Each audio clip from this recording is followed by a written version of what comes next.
Hey, I'm Aaron Pexa, and I'm a Providence, Rhode Island-based artist. And I'm an artist in residence at the studio at the Corning Museum of Glass.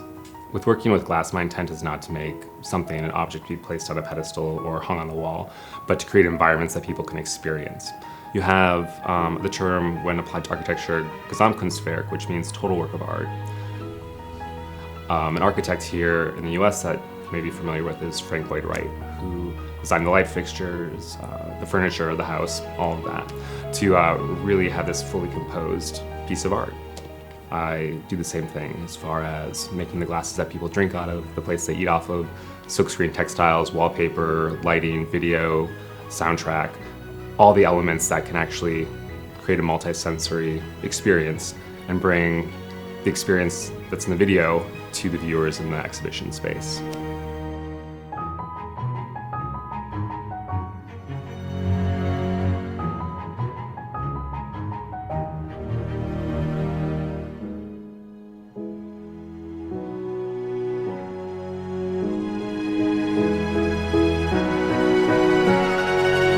The goal when starting this residency was to start putting the pieces together and creating the elements for the installation. The first way I started doing that was working with video, because you can actually, on a very small scale, create an environment that people can transport themselves to, with the mind's eye. I come up with the narratives in a variety of ways, looking at literature or words or stories. For this installation in video, I came across the term werifesteria, which is an Old English term that means to wander longingly through the forest in search of mystery. So with that in mind, the centerpiece will be a stop-motion animation video that explores this narrative. The scenery is pâte de verre reliefs, which will then have a silhouette stop-motion over that. But then to bring that environment into the exhibition space, I've created candlesticks and toadstools, and also some sandcast pieces that will reflect the light from the candles. So to create the pâte de verre scenery, you use powdered glass, which, if wet, you can move it around almost like watercolors. So it seemed a perfect choice to create scenery for the backdrop for this video.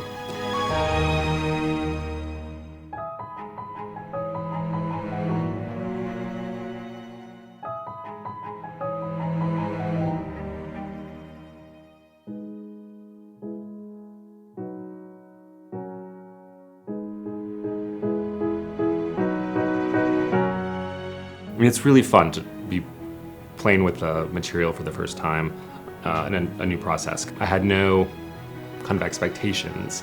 You know, I had seen works that have been done using that process. It's very varied, and it's really kind of fun to jump in with, you know, this whole fresh box of crayons that haven't been used, and just kind of see what happens.